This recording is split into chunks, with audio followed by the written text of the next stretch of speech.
I'm sorry, people. I'm sorry. I um, had this problem. I had this problem today. Before the beginning of the show, I did tell us that I'm having some kind of network issue in my studio. I don't know what has been going on, and I've been having this issue with the network. So eventually, I'm just now looking at some of the things you guys were looking at. The network was not doing me well. Okay, so right now I had to move out from there and I come out of the studio and I'm in one of my living rooms where I'm not doing this, so you can see it's a little different. But this is an important show tonight, ladies and gentlemen. As you know, it's an important show tonight. So the camera is a little bit far from me. So that's why I'm looking at the screen. Okay. I'm looking at the screen, but when I look here, I'm looking at the camera. So things are going to be a little different. So I just want you guys to bear with me. Okay.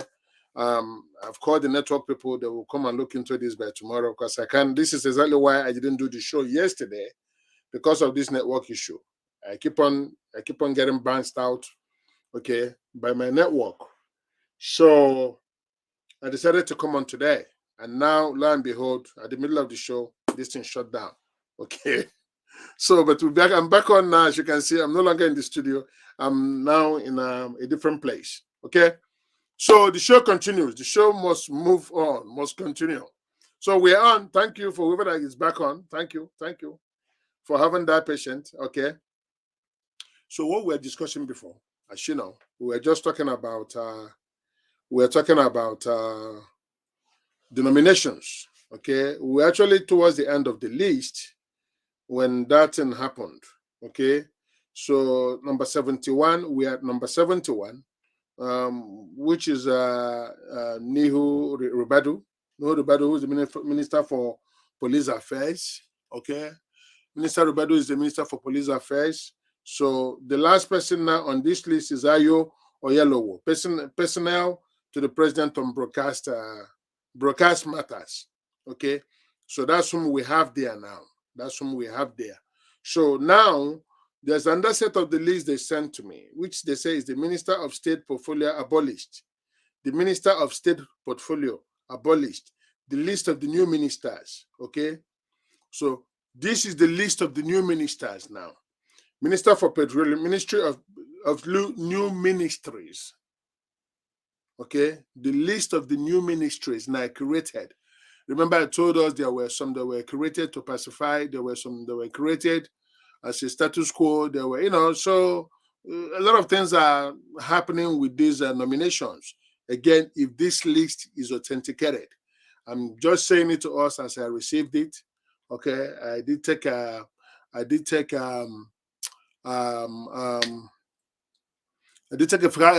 caveat at the beginning of the show to tell us that I got this list, but it has not been authenticated. But I think this is it. Okay. As we went through it before this we got disconnected.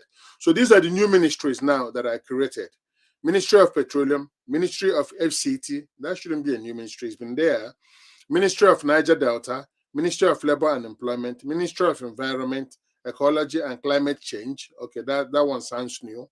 That sounds new. Ministry of Manufacturing and Industry, maybe it's new. Ministry of Trade and Commerce, that's supposed to be an old one. Ministry of Special Duties, Ministry of Rural Development, Ministry of Agriculture, Ministry of Gas Development, Ministry of Science and Technology, Ministry of Budget and Physical Planning, Ministry of National Planning and National Development.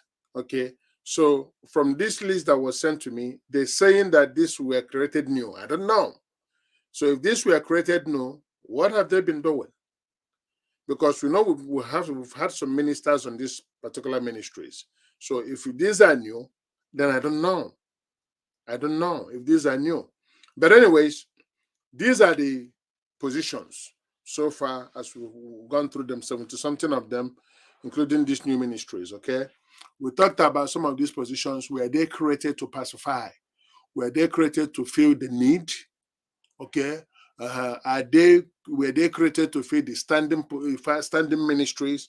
We're now seeing here now where they were saying that these are some of the new ministries that were created. That I don't know, okay? But one thing we know, and the one thing I'm going to be on the limb of saying tonight is this. This is big government. Yeah. This is big government. What we just went through now, going through all the ministries and all these new appointments and stuff, including some of the new ones, they were non-existent before. Okay. So, I mean, they all culminate to big government. And I think that's one of the things Obi was coming to shrink. Obi was coming to be a little bit physical, okay, a little bit frugal, okay, in governance, but we still be able to use ofuako, babon na abo, as we do say in Igbo language. So you use one bow and kill 2 birds, okay. Obi was actually coming to use one bow and kill maybe 20 birds, because that's him, okay. He's a micromanager, okay. So he was coming to do that. And here we are now, okay, opening up new ministries, opening up new positions that were not existing before. And we know that with which each portfolio comes avenues to zap. With each of these portfolio we see now comes a new avenue to milk. Some of the names we saw there, some of the names we have there now, not people who would like to see go back to anything that is government again, honestly.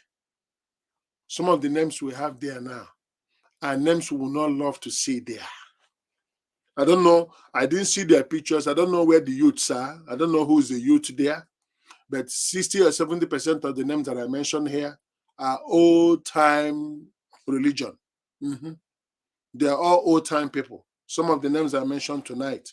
So basically, we are not even getting anything new. Okay? We're not getting anything new. They didn't do it before with Baba. Now this time they go do them, you know. Now this time they go do them. So that's our problem right now. Okay? But what are we doing? This is what we are doing. We're keeping our fingers crossed. Okay? We're keeping our fingers crossed. Yes. Okay. That's what is actually happening. I'm sorry, people. Okay. I was looking at a different camera, not knowing that the camera that is coming on I'm using here is the one from my screen. I just realized it now. And I have another camera set up there. Okay. So what I'm saying here is that I believe we are hearing me. If we are hearing me, whoever that is on, if you are hearing me, please let me know that you are hearing me, because I don't even know if the volume is okay. Okay. So if you're hearing me, let me know that you're hearing me, please. You know. So the thing here is that all these names amount to give big government. And we know that big government, okay, takes almost 60 to 70% off. Because we've been there before, done that, we've gone through it before. This issue of big government. Okay? Where all these people are going to come in with their own ministries, their own buildings, their own. So some of them that are new, a new building is going to be is going to be erected for them, and all kinds of things. So that's my concern when I look at some of these names. That's my concern, honestly. Okay, because I was thinking that era has gone. So to me, I don't think some of those positions are not necessary. Some of those positions and ministries could have been consolidated. Some of those portfolios joined together. So to start creating all this, for media alone, for media and publicity alone, we counted almost 8 to 10. Do we need all those things? Do we need all those things? You know? So that's my concern with these names as I saw them here. I hope these are not names people were just floating out there, that this, but if these things are the names, among some of the surprises we saw there tonight, okay, some of the surprises we saw on the list, it amounts to gigantic government, honestly. And some of them are going to be on the way of the other. Yeah, some of them are going to be blocking each other, honestly. Some of them are. Honestly, some of them are. So I don't know. I don't know. We know our president is one that likes to use people. He works. He said it when he was in London. He said it. Okay. Uh-huh. Uh-huh. You know.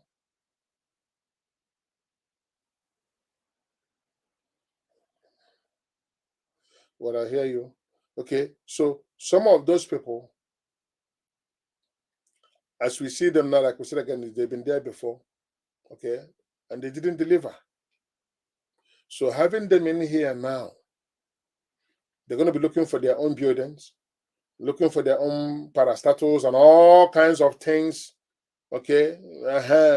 And at the end of the day, they're not going to deliver anything.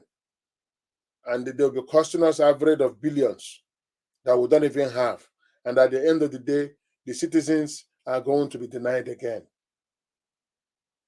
Like I said earlier on, the president sat on the wings. Okay. The president sat on the wings and watched this thing happen from 2007 to now. He watched 3 sets of presidents. He watched Obasanjo because he came in through the Obasanjo era. He saw Yaradua briefly, saw Jonathan, then saw Obasanjo for 8 years, Jonathan for basically 4-6 years, okay, Yaradua for basically 2 years, okay, then Buhari for 8 years. So if he was being an understudy, he has been an understudy to this president all these years. So coming in now, hearing and knowing what the people are talking about, and this is going to be his first move. I don't know. Again, I'm saying that I hope I'm going to wake up tomorrow and see a different list. But if this is the list, honestly, if this is the list, I don't know. It's not going to, honestly. Okay. Now, let me say this. Let me say this. Now we know that that's where we are. Okay. Definitely, we're going to have a big government. And we know that this president, which is a president that opens his hands. Yeah. He's an oiler. He's an oil, he can really dish out. He can dish out. You know what I mean? Mm-hmm. He can dish out. But let's see how it works out. Let's see how it plays out, honestly. This one is not really, it's not sitting well. It's not sitting well. But we keeping our hands crossed. We're keeping our hands crossed that it's gonna all come together, by the grace of God.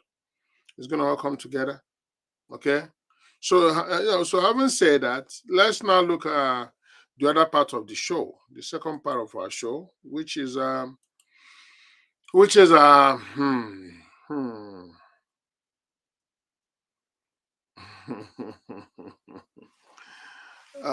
us look at the other part of our show, which is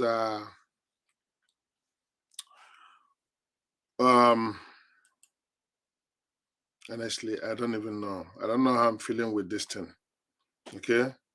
But anyways, the other part of our show is some of the speeches that they made. Okay. Some of the speeches that they made. The president during his inaugural speech. Our president had his inaugural speech. He did make some promises. Okay. Let me see. Some of you have seen it. But I'm gonna try and pick on it. Okay. I'm gonna try and pick on some of the things he said during his speech. I'm gonna try and pick on it. So let us see which one is is actually doable. Okay. Which one is a payback? Okay. And which one is just saying for what you need the people to hear. You know what I'm saying? What you need the people to hear. Which one is amongst all the things he said. So let me see if I can bring it up. His inaugural speech. Okay, our president, he said quite a whole lot. Whoever that was his speechwriter, that person wrote well. Yeah, yeah. Okay, whoever that is his speechwriter, that person again wrote well. Let me see if I can get his speech. You know,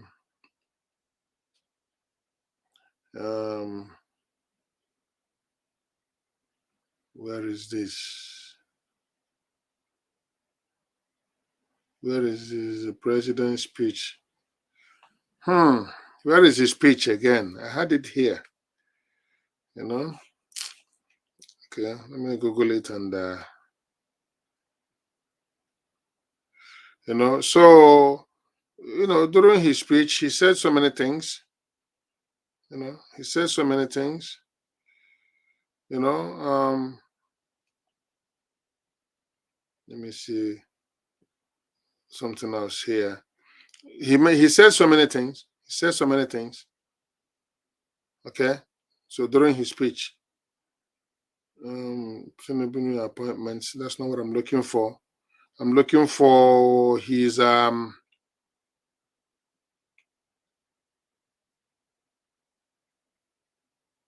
looking for his what am I? Yeah, his speech, inaugural speech. Okay, I think I found it. Inauguration speech. Okay. No. I need it written. I don't. Okay. Okay. Let me tell us some of the things that are in his speech that I found.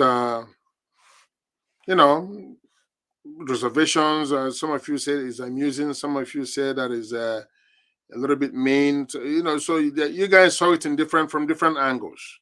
Okay, you saw it from different angles. It says, "I stand before you, honored to assume the sacred mandate you have given me."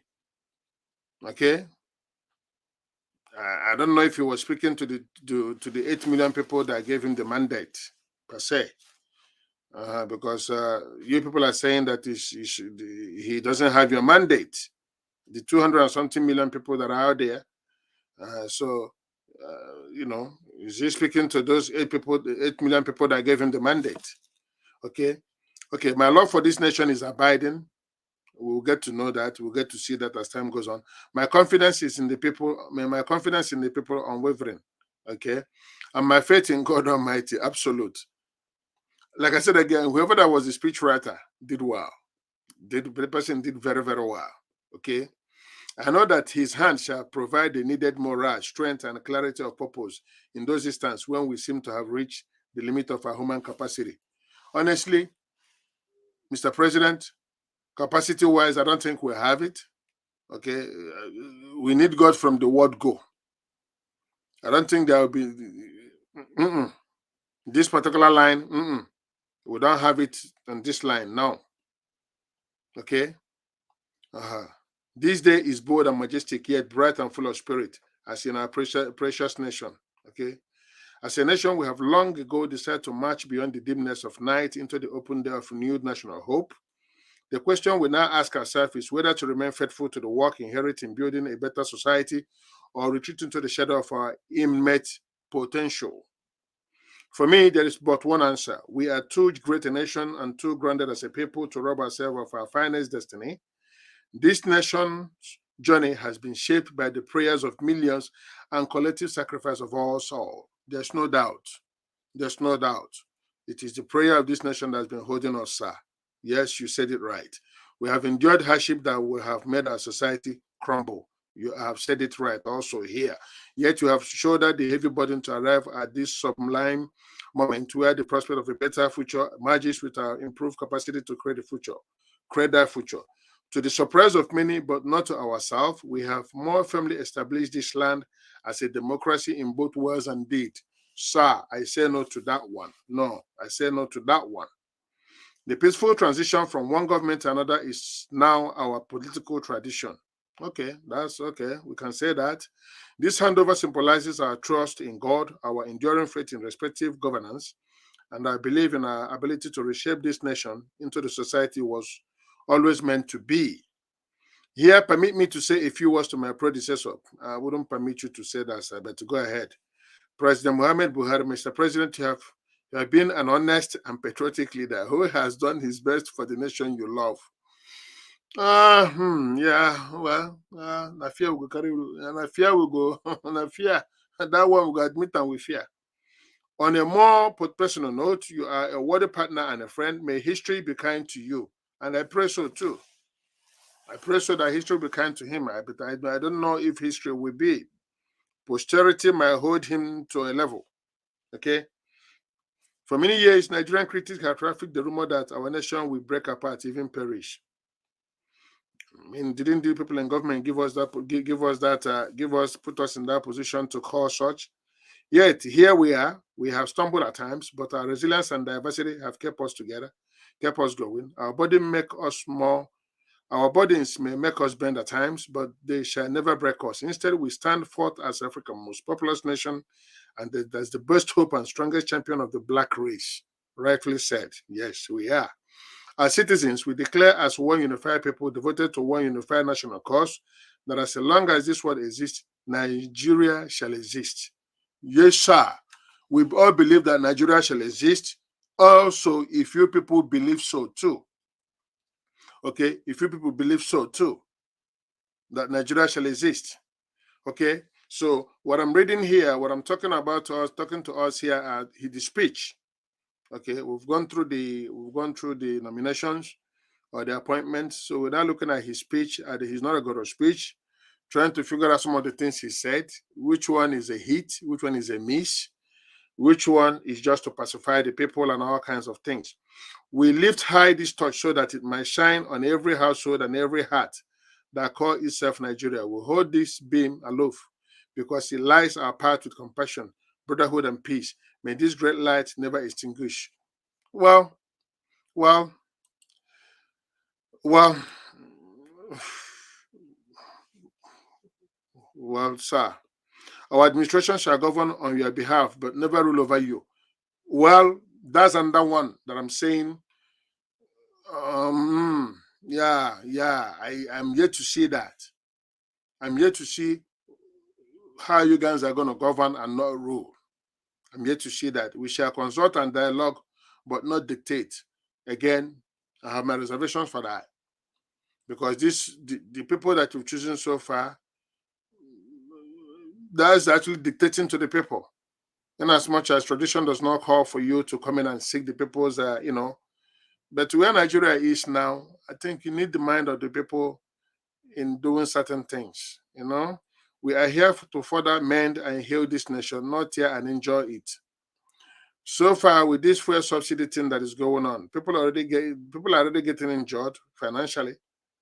Okay, if we have fuel now, which let me even be on the jump to say that, if we have the fuel now that is going for $600 naira in some areas, and it's still out to go up more to almost 700-800, as some people are saying, that is scary. You ask yourself, how much are Nigerians making? How much are Nigerians making that they should be in this position? Now, some of your experts and some of the people that have said that removing the subsidy is the best for the nation because it's hurting the poor masses and stuff. Well, we just tried it now, in as much as you didn't call it to be removed immediately, but you can see that people did a run.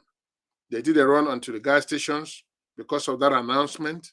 Okay, I think there should have been some kind of measures in place before you start making such announcement, sir. That announcement you made to me was a little bit premature. Okay, if there are no measures in place on how to police pricing, okay, because people are still selling their old stock, but now they followed what you said and they hiked the prices, and your citizens are already suffering in your first day in office. I don't think that's what you meant. I don't think that's what you will. And I don't think that's what you had wished coming in. that your first day in office, the nation will start going through this kind of crisis. Okay, so I don't know. I don't know if you should send people out there. People are hoarding now because they see the price going up, so they're hoarding these things. Not only are they hoarding, they are at the same time skyrocketing the prices. And who is suffering it? We didn't see any rich man. We didn't see any politician on those lines. We didn't see anybody from your cabinet standing on the line to buy gas. It is still the people. And that's exactly what we're talking about. You know that if it's Obi, not to start comparing you and him now, but Obi is the kind that will be on that line, trying to make sure that things are going well. I know that you are not in that position to do so, but now that it has happened, people are there now, scrambling, hurting themselves, being denied. Some people are going to die in the next few days because of this situation. You know, all kinds of things are going to happen, sir. So I think few things, measures that were not put in place before this announcement should quickly be remedied. Okay, you should put measures in place now. You should send people. Okay, you should send people to go in and start policing this. Okay, I don't know who your think tanks are. I don't know who your think tanks are. I don't know who the people that were thinking that had some of these things, planned this thing, that gave you some of these quotas and some of these reports before you came out and decided that you're going to make this announcement. Okay, I don't even know if they sat down and said to themselves, you know what, Mr. President, I think if we make this announcement now, we will be having issues in the sense that people are going to run to the gas stations, in the sense that people are going to prematurely hike the prices, hurt the products, and all kinds of things. Okay, these are things that in their report they should have been able to brief you properly. But what happened? Maybe they sold you bogus, and I hope these are not the kind of people you're going to bring into your governance, sir, into the government. People that will not tell you things the way it is. People that are going to mislead you, sir. I hope those are not the people that you're going to be bringing into your government. Because on this particular one now, they failed. First day in office, and such a call is being made, they failed, sir.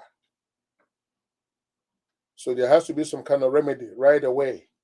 Because the people on the street, people are suffering, and you don't want this thing to lead to people's death and stuff.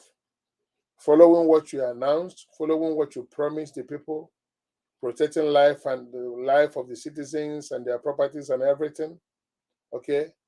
We can't start losing people now in your first, second day in office, sir, because of a wrong call. It might be the right thing to be done in the near future. Some of the reports we're getting is that they're saying from June, some are saying from July. That is when this subsidy removal is supposed to kick in. But now, prematurely, people are already doing as if you've removed it. The subsidy is still on. But people now are doing as if you removed the subsidy. You said that you're going to remove the subsidy. I believe I heard you correctly. But now people are going like you've removed the subsidy, and will now see the results at the fuel stations and gas stations. Okay? So that is something I would like you to revisit and see if you have some kind of contingency in place to be able to remedy this situation. Because right now, it's not looking good, sir. It's not looking good. His Excellency, it's not. Okay? So that's what I'm going to sell on that fuel subsidy stuff. And I couldn't go through all his speech because we've been here for a minute.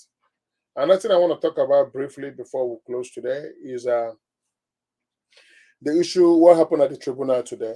Okay, as we all know, Peter Obi's lawyers called their first witness, one Mr. Lawrence from Ihiala.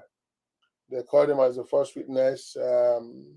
They tendered some evidence, which he was to speak about, So there were some objections. INEC did not object to it. Okay. But Tinubu's lawyer, Shetima lawyer, and the APC objected to it for what was tendered today in court. Okay, it was sustained. The judge sustained it, I believe. So, but in my own opinion, and I've been able to talk to some people since the session ended this afternoon. I've been able to talk to some people, some legal minds. They don't think that Peter Obi's people performed well today, including their witness. They don't think he performed well. Personally, I don't think he performed well because being the first witness, somebody that was heralding the witness tsunami that was to come, him coming across the way he came across today with his answers and stuff and some of the admissions he made on the stand, I don't think that was, he didn't strike it off all the park. He didn't strike it off the park. Okay, there were still some things left on that stand when he came down. Okay, and he's their first witness. At the point, there was a question if he is their star witness. Okay, there was a question if he was their star witness, and I believe one of the judges say, he's their song witness. So it's one of those funny times. Excuse me. One of those funny times in court today. Okay, amongst many. The judge at a point when they started going back and forth with each other, the lawyers, the judge at one point said to them, "This is exactly the reason why I didn't want to let the cameras in the courtroom, because I know you guys are going to be throwing some kind of low jabs, okay, which I don't know why they should. We have important matters to discuss, and these guys are there, throwing low jabs, okay." So Peter Obi's, they presented their own witness today. If he's their star witness, it didn't come across that way, and I hope not. I hope that whomever they presented today, this Lawrence guy, whom is also a lawyer, okay, I don't think I don't think he's their star witness and should not be. I believe they should have better witnesses coming behind, because some questions today he kind of like fumbled and flopped at some of the questions he was asked today by the opposing counsel. So that is the way I look at it. The session resumes tomorrow, so we see what happens. We see what happens tomorrow when the session resumes. They're going to be calling, I believe it's PDP turn tomorrow. I don't know. But the session resumes tomorrow. Another thing we want to talk about is Peter Obi's speech. Okay. But for lack of time, I'm going to move his speech to tomorrow. Okay, I want to look into his speech. I want us to decipher his speech that he gave a day before the inauguration. Okay. I want us to decipher the speech that he gave before the national inauguration. And again, looking at that speech and some of the names that were mentioned here tonight as people that are going to be in the government with Bola Tinubu Ahmed. Okay, so we see if we can add one-on-one together on that one. All right, so that's what we have today. I'm so sorry. Because I'm so sorry because of the technical thing we went through or we had today. Okay, technically we were shut out, and a lot of you guys shut out also, as I can see. A lot of you guys shut out. So we just started a new section, and most of you maybe did not see or know that we are back on. So I'm going to be posting this one after this show or taping. All right. But thank you so very much, every one of you that tuned in. Special thanks goes to Ngozi Njoko, our big contributor, Princess Oloma, all of you that contributed to this show that make it what it is. I thank you so very much, and I look forward to seeing us tomorrow. Okay, I'm gonna go and work on this network situation, because if I don't get it going, then we'll tape here again tomorrow. Okay, so thank you so very much, and like I said always, we are who we are over here because of who you are over there. We do this because of you, and we are here because of you, and we stay because of you. Okay, so continue to share. If you've not subscribed, please go and subscribe to our YouTube channel. Continue to follow us. A lot of you are following us now. Over 5,000 of you are following us. So thank you so much for joining and following us. And I look forward again. I look forward for you guys joining us tomorrow. Okay? Until next time. Thank you so very much, ladies and gentlemen. Thank you so very much. It has been quite a day, quite an evening. Okay? Like I said again, thank you so very much. Until next time.